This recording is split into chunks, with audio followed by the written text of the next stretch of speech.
నమస్తే welcome to Swaraj news. Hanumakonda జిల్లా హసన్పర్తి మండలం స్థానిక బాలాజీ ఫంక్షన్ హాల్ నందు ఏర్పాటు చేసిన భూభారతి చట్టంపై ఏర్పాటు చేసిన అవగాహన కార్యక్రమంలో వర్ధనపేట నియోజకవర్గ శాసనసభ్యులు కెఆర్ నాగరాజు, జిల్లా కలెక్టర్ పి ప్రావీణ్య పాల్గొని భూభారతి చట్టంపై రైతులకు వివిధ అంశాలపై అవగాహన కల్పించారు. కార్యక్రమంలో జిల్లా అదనపు కలెక్టర్ వెంకటరెడ్డి, జిల్లా రెవెన్యూ డివిజనల్ అధికారి రమేష్ రాథోడ్, తహసీల్దార్ ప్రసాద్, ఎంపీడీఓ కరుణాకర్ రెడ్డి, రెవెన్యూ సిబ్బంది, కార్పొరేటర్లు, ప్రజా ప్రతినిధులు, రైతులు పాల్గొన్నారు. ఈరోజు మనము హనుమకొండ జిల్లాలో ఫస్ట్ మండలం ఇది హసన్పర్తి మండలంలో మనము ఈ అవగాహన సదస్సు ఈరోజు ఏర్పాటు చేసుకున్నాము. ముఖ్య ఉద్దేశం ఏమంటే కొత్త చట్టం వచ్చింది, కొత్త రూల్స్ వచ్చాయి. ఈ రూల్స్ గురించి ప్రతి ఒక్కరికి కూడా అంటే మేము ఆల్రెడీ ఆఫీసర్స్ అందరికీ, తహసీల్దారు, డీటీస్, ఆర్ఐస్ వరకు అందరికీ కూడా ఒక అవేర్నెస్ ఆర్ అవగాహన వర్క్షాప్ మేము కలెక్టరేట్లో మొన్న చేసుకోవటం జరిగింది. కానీ ఇప్పుడు ప్రజల్లో కూడా అప్లై చేసే ప్రతి ఒక్క రైతు, land lord, land owner, assignment అయిన పట్టాదారులు వీళ్ళందరికీ కూడా ఈ చట్టం గురించి, చట్టంలో ఉన్న అంశాల గురించి అండ్ ఇంతకుముందు ధరణిలో కోల్పోయిన హక్కులు ఏవైతే ఉన్నాయో ఇప్పుడు మనకి కొత్త చట్టంలో ఎట్లాంటి హక్కులు ఉన్నాయి, ఏం ప్రావిజన్స్ ఉన్నాయి అనేది మనం హైలైట్ చేయడానికే ఈరోజు ఈ సదస్సు పెట్టుకున్నాము. మీరందరూ కూడా ఇందాక ఆడియో గారు ప్రజెంట్ చేసినప్పుడు చూశారు. ప్రతి ఒక్క సెక్షన్లో ఇంతకుముందు ధరణి ఉన్నప్పుడు ఏముండేది, ఇప్పుడు భూభారతిలో ఎలాంటి రైట్స్ ఉన్నాయి అనేది ఆడియో గారు ప్రతి ఒక్కరికి ఎక్స్ప్లెయిన్ చేయడం జరిగింది. అన్ని విలేజెస్, ఒక మండలంలో ఉన్న రెవెన్యూ విలేజెస్ అందరినీ నుంచి కూడా కొంతమంది రైతుల్ని పిలిపించాము. ఎందుకంటే మీ ద్వారా ఇంకొక 10-20 మందికి మీ ఊర్లో ఈ చట్టం గురించి, ఈ రైట్స్ గురించి తెలియాలని చెప్పి, సో మీరు ఈ కొత్త యాక్ట్ గురించి వాళ్ళందరికీ కూడా తెలియజేస్తారు అనేది ఆశిస్తున్నాము. ఇందాక మాట్లాడిన వాళ్ళు కొన్ని ఇష్యూస్ అనేది రేస్ చేసే ఆస్పెక్ట్ సాదా బైనామా గురించి, అక్కడ ఎవరు కాస్తులు ఉన్నారు చూసి చేయాలి అని అన్నారు. మనకి కొత్త చట్టంలో చూస్తే ఆర్డీఓ లెవెల్లో సాదా బైనామాస్ డిస్పోజ్ అవుతాయి. కానీ డిస్పోజ్ అయ్యేటప్పుడు కంపల్సరీ ఫీల్డ్ ఎంక్వైరీ, అలానే అక్కడ చుట్టుపక్కల ఉన్న వాళ్ళతో మాట్లాడుకొని పంచనామా చేసి చేయాలి అనేది మనకి చట్టంలోనే ఉంది. సో ఇదొక. రెండోది, సక్సెషన్ చేసేటప్పుడు నాట్ ఓన్లీ అఫిడవిట్ ఒకటే తీసుకోవటం కాదు, ఇప్పుడు నోటీస్ ఇచ్చి ఆ సక్సెషన్కి సంబంధించిన ఎవరికైనా అభ్యంతరాలు ఉంటే, అంటే అప్పుడప్పుడు పిల్లలు కొంతమంది హైదరాబాద్లో ఉంటారు, వేరే ఊర్లలో ఉంటారు, కానీ అట్లీస్ట్ అది నోటీస్ ఉంటే ఊర్లో ఉన్న వాళ్ళందరికీ కూడా ఇన్ఫామ్ చేస్తారు ఇదొకటి సక్సెషన్ జరుగుతుంది అని చెప్పి. అట్లాంటి ప్రొవిజన్ కూడా మనకి ఇప్పుడు కొత్త చట్టంలో ఉంది. చట్టంలోనే మనకి district legal services authority help ద్వారా లీగల్ హెల్ప్ ఎవరికైతే రైతులకి కావాల్సి వస్తుందో వాళ్ళందరికీ కూడా అందియాలి అని చెప్పి మనకి యాక్ట్లో, రూల్స్లో కూడా ఉంది. అండ్ మోస్ట్ ఇంపార్టెంట్ అనేది అపీల్స్ ఒక ప్రొవిజన్ మనకి ఇప్పుడు వచ్చింది. కాబట్టి ఏదైనా సక్సెషన్ అవ్వచ్చు, ఎట్లాంటి మ్యూటేషన్ అయినా అవ్వచ్చు, వీటి గురించి తహసీల్దార్ పాస్ చేసిన ఆర్డర్ మీద ఆర్డీఓ పాస్ చేసిన ఆర్డర్ మీద కలెక్టర్కి, కలెక్టర్ పాస్ చేసిన ఆర్డర్కి CCLA వరకు కూడా అపీల్స్ అనే ప్రావిజను వేరే స్థాయిల్లో ఉన్నాయి. కాబట్టి ఎక్కడైనా బై మిస్టేక్ కానీ జెన్యూన్గానే తప్పులు జరిగితే డెఫినెట్గా అపీల్స్ ద్వారా అవి మనం రెక్టిఫై చేసుకోవడానికి కూడా ఉంటుంది. సో ఇప్పుడు దీంతో పాటు స్టాఫ్ గురించి కూడా కొంతమంది అన్నారు. ఇదే చట్టంలో గ్రామ పాలన ఆఫీసర్స్ ప్రావిజన్ కూడా మనకి తీసుకొచ్చారు. త్వరలోనే గవర్నమెంట్ లెవెల్లో దాని గురించి డైరెక్షన్స్ వస్తాయి. అండ్ సర్వేకి పరంగా కూడా కొత్త సర్వేయర్స్తో పాటు లైసెన్స్డ్ సర్వేయర్స్ని కూడా మనము స్కెచెస్ కోసం యూటిలైజ్ చేసుకోవడానికి రూల్స్లో ఉంది. కాబట్టి ఈ ఇష్యూ కూడా మనము గవర్నమెంట్ దృష్టిలో పెట్టుకొని పనిచేస్తున్నాం అనేది కూడా మీకు అందరికీ తెలియజేస్తున్నాము. చాలా చక్కటి ప్రోగ్రాం. మీ అందరికీ తెలుసు, ఎలక్షన్లకు ముందు మన గౌరవ ముఖ్యమంత్రి గారు ఏదైతే మాట ఇచ్చారో, కాంగ్రెస్ ప్రభుత్వం ఏదైతే మాట ఇచ్చిందో, ధరణిని తీసుకుపోయి సముద్రంలో కలుపుతామన్నాం. ఈరోజు తేటా తెల్లలైంది.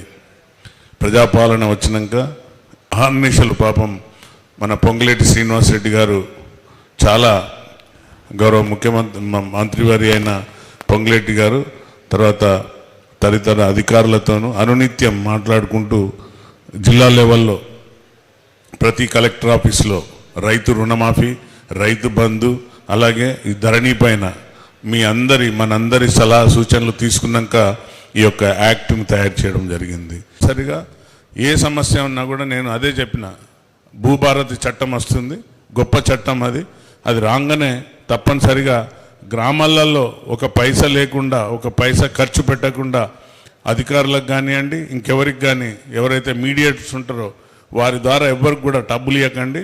స్వయంగా నేనే వచ్చి మీ యొక్క సమస్యలు, పిటిషన్లు నాకు చాలా వచ్చినాయి.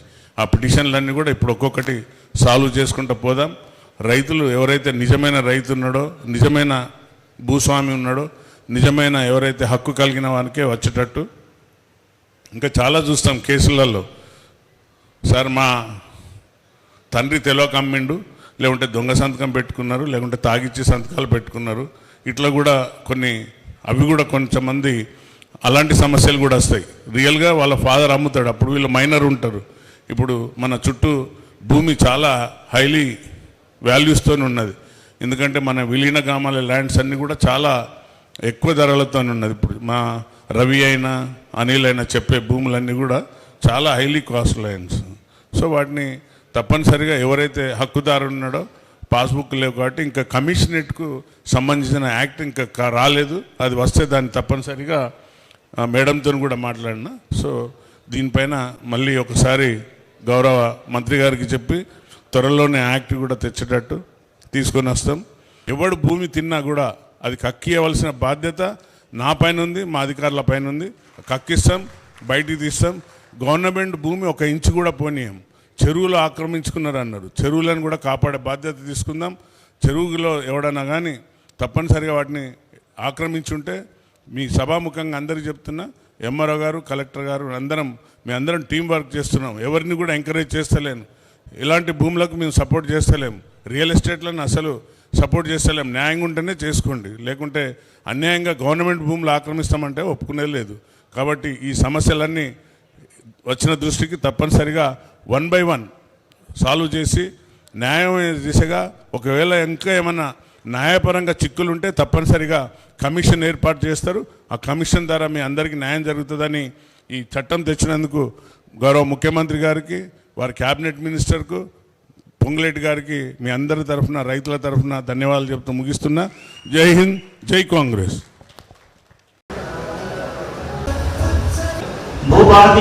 తెలంగాణ తల్లి బాధ్యతను, జవాబుదారీ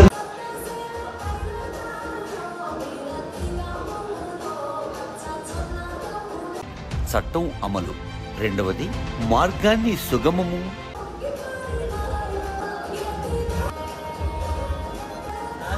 తదితర వివరాలు, ఎన్కంబరెన్స్ సర్టిఫికెట్లు.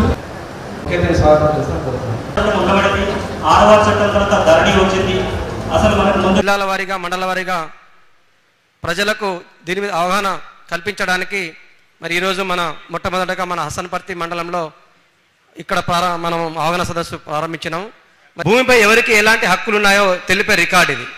గౌరవ ప్రజాప్రతినిధులు కావచ్చు, తర్వాత రైతులు కావచ్చు, ఏదైనా డౌట్ ఉంటే, సందేహాలు ఉంటే మీరు అడగచ్చు. దీంట్లో ఈ భూభారత చట్టంలో ఏదైనా సందేహాలు ఉంటే కూడా మీరు అందరూ అడగచ్చు.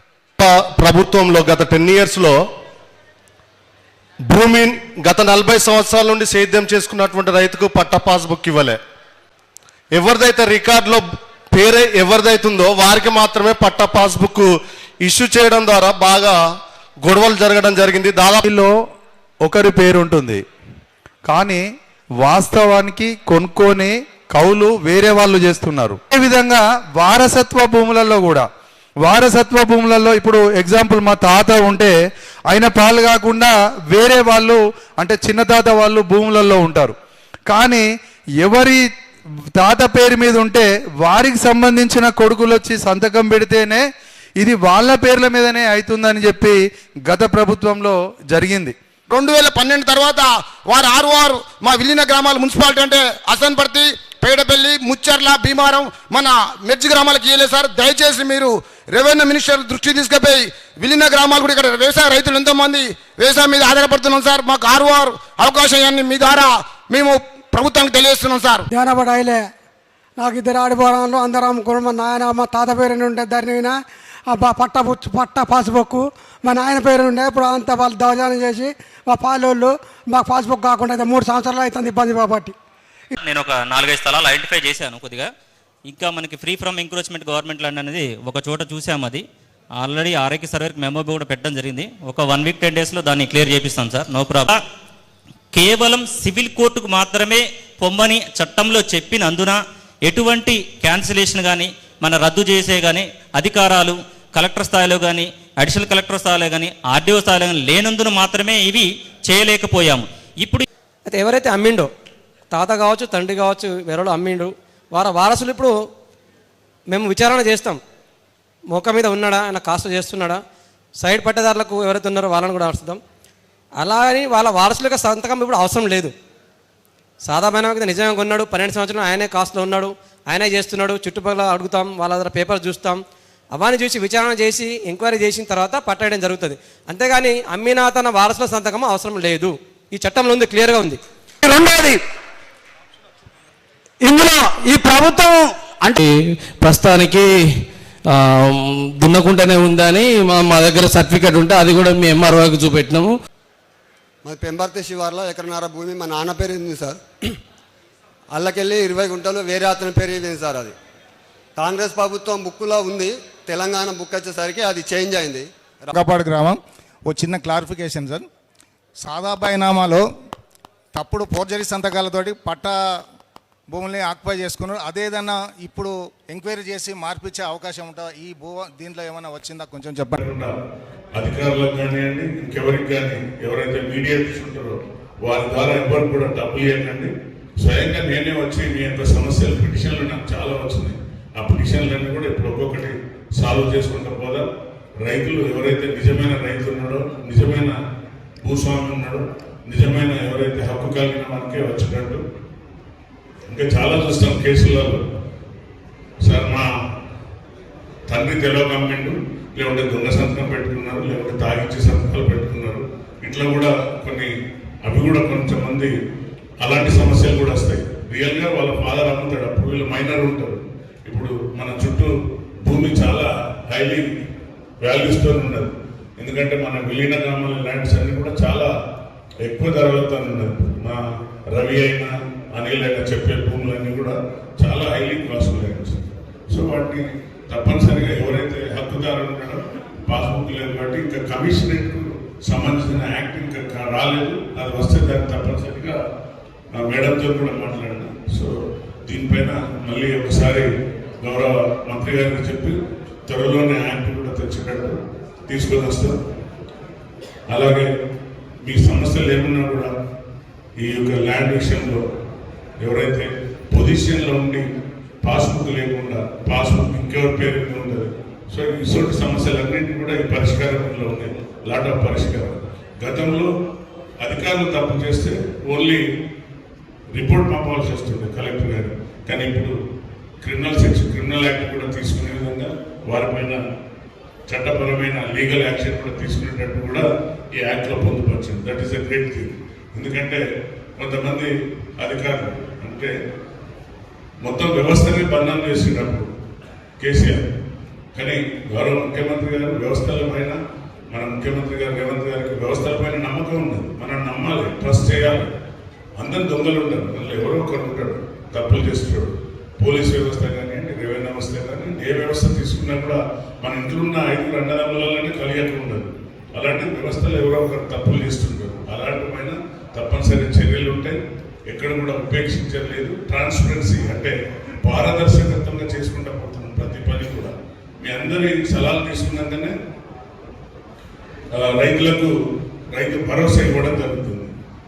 భూములకు ఎవరైతే కరెక్ట్ రైతులు ఉన్నారో, గతంలో మీ అందరికీ తెలుసు, రియల్ ఎస్టేట్ చేసినందుకు డబ్బులు పడ్డాయి, రోడ్ల కింద పోయిన వాళ్ళకి డబ్బులు పడ్డాయి, తర్వాత ఫామ్ హౌస్లు కట్టుకున్న వాళ్ళకి డబ్బులు పడ్డాయి, పుట్టలకు చెట్టలకు ఆ పాస్బుక్లో ఉన్న వాళ్ళకి కూడా డబ్బులు పడ్డాయి. కానీ మీ అందరి సలహాలు తీసుకున్నాకనే ఒక వ్యవస్థను ఎస్టాబ్లిష్ చేసుకొని ట్రాన్స్పరెన్సీగా ఈరోజు రైతు భరోసా ఇవ్వడం జరుగుతుంది.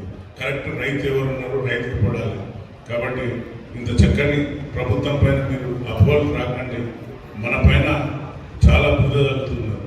ఇంకా ప్రభుత్వం ఇప్పుడు కంచకట్టు భూమి, దానిపైన కూడా ఎన్నో విధాలు ఇప్పుడు హైకోర్టులో కూడా ఇవాళ భూమి గవర్నమెంట్దే అనే విధంగా సుప్రీంకోర్టు నుండి కొట్లాడి తెచ్చినాక దానికి అడ్డుకట్ట ఇస్తున్నాం. ఏంటంటే వాళ్ళు చేయలేని పనులు కూడా మనం చేస్తున్నాం. ఈరోజు ఉద్యోగాలు ఇచ్చినాం, 58,000 పైచీలకు ఉద్యోగాలు ఇచ్చినాం. మాకు పుట్టిన బిడ్డ మీరు ఎత్తుకున్నారు అంటున్నారు. మరి మీకు పుట్టిన బిడ్డను అప్పుడే ఎందుకు ఎత్తుకోలేకపోయారు? ఇటువంటి ఎన్నో విధాల ప్రభుత్వాన్ని అప్పుల కుప్పగా చేసిపోయిన రాష్ట్రాన్ని మనం ఇప్పుడు ఒక నిర్ణీతంగా ఒక ట్రాన్స్పరెన్సీగా ఒక్కొక్కటి చేసుకుంటూ వస్తున్నాం. కాబట్టి మా సోదరులు రైతు సోదరులందరూ కూడా అపోలో పోకండి. తప్పనిసరిగా ఈ సమస్యలు ఎంఆర్ఓ గారి ద్వారా, ఎంఆర్ఓ గారికి గతంలో కూడా ఎంఆర్ఓ గారు లేకుంటే ఆర్డీఓ కోర్టు ఉండేది, ఆర్డీఓ కోర్టు కాకుంటే అప్పుడు జాయింట్ కలెక్టర్ అని జేసీ ఉండేవారు, ఇప్పుడు అడిషనల్ కలెక్టర్ అంటున్నారు. సో ఎక్కడ పోయినా కూడా కలెక్టర్ ఆఫీస్ లోపలనే అయిపోయేది ఈ సమస్యలు. కానీ ధరణి వచ్చి కొంతమందికే దానికి ఆప్షన్ ఇచ్చారు, కలెక్టర్ లేకుంటే అక్కడ పైన ఆఫీస్ కూర్చొని అక్కడ రాత్రి నడిచినాయని చెప్తుంటారు. ఎప్పుడు అందులో చెప్పకూడదు, కానీ ఒక ఐఏఎస్ ఆఫీసర్లు 2-3 పేర్లు వచ్చినాయి. అమయ్ కుమార్ అండ్ వెంకటరామరెడ్డి లాంటి వాళ్ళు భూములన్నీ ఈడీ కూడా వచ్చి వాళ్ళపైన ఎంక్వైరీ చేశారు. అంటే చూడండి ఎంత భయంకరంగా భూములను ట్రాన్స్ఫర్ చేసింది, ఒకరిపైన ఒకరికి ధరణి తెచ్చి. కొందరు చెప్తున్నారు మా దగ్గర ఉన్న గవర్నమెంట్ భూములు కూడా మంగపాడులో చేసుకున్నారని చెప్తున్నారు. కాబట్టి తప్పనిసరిగా ఎవడు భూమి తిన్నా కూడా అది కక్కియవలసిన బాధ్యత నా పైన ఉంది, మా అధికారుల పైన ఉంది. కక్కిస్తారు, బయటకు తీస్తారు. గవర్నమెంట్ భూమి ఒక ఇంచు కూడా కొని చెరువులు ఆక్రమించుకున్నారన్న చెరువులను కూడా కాపాడే బాధ్యత తీసుకుందాం. చెరువులో ఎవడన్నా కానీ తప్పనిసరిగా వాటిని ఆక్రమించుంటే మీ సభాముఖంగా అందరూ చెప్తున్నా, ఎంఆర్ఓ గారు, కలెక్టర్ గారు మీ అందరం టీం వర్క్ చేస్తున్నాం. ఎవరిని కూడా ఎంకరేజ్ చేస్తలేదు, ఇలాంటి భూములకు మేము సపోర్ట్ చేస్తలేదు, రియల్ ఎస్టేట్లను అసలు సపోర్ట్ చేస్తలేదు. న్యాయం ఉంటేనే చేసుకోండి, లేకుంటే అన్యాయంగా గవర్నమెంట్ భూములు ఆక్రమిస్తామంటే ఒప్పుకోలేదు. కాబట్టి ఈ సమస్యలన్నీ వచ్చిన దృష్టికి తప్పనిసరిగా 1 by 1 సాల్వ్ చేసి న్యాయమైన దిశగా, ఒకవేళ ఇంట్లో ఏమన్నా న్యాయపరంగా చిక్కులు ఉంటే తప్పనిసరిగా కమిషన్ ఏర్పాటు చేస్తారు. ఆ కమిషన్ ద్వారా మీ అందరికీ న్యాయం జరుగుతుందని ఈ చట్టం తెచ్చినందుకు గౌరవ ముఖ్యమంత్రి గారికి, వారి క్యాబినెట్ మినిస్టర్కు, పొంగులేటి గారికి మీ అందరి తరఫున, రైతుల తరఫున ధన్యవాదాలు ముగిస్తున్నా. జై హింద్, జై కాంగ్రెస్.